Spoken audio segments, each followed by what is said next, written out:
Here's something you rarely see on an African safari.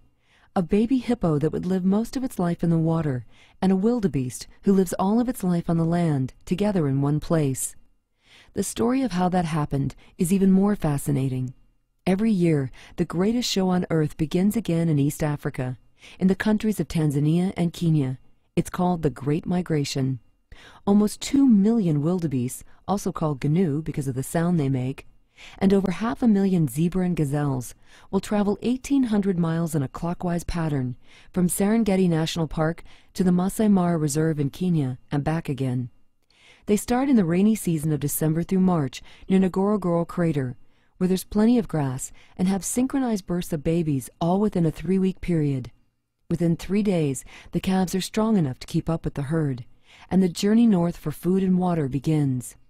During their trek, the massive herds must cross 2 mighty rivers, the Grameti and the Mara. This is the Mara, full of huge hippos and hungry crocodiles. Our guide thought the baby had strayed from its group and was looking for a mother.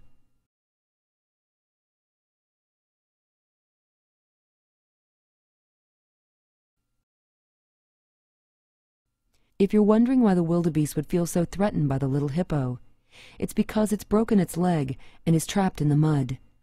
The leap into the river is often more dangerous than the crocodiles because they don't always pick the lowest point on the bank.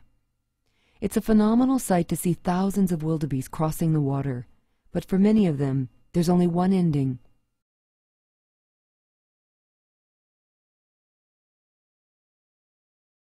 It was heartbreaking to see how the baby hippo stayed with the wildebeest even after it had died the next day.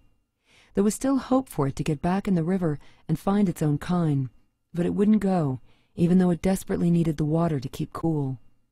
We asked the park rangers if they could go down and push it back in, or if we could, but they said no, that perhaps the baby was sick and had been rejected by the group, and that it had found the only comfort it could. The rule of the wild is that nature has to take its course, and so it did. But I will never forget the images of hundreds of thousands of wildebeest spread across the plains, of their fearless river crossing, and of this one who didn't die alone.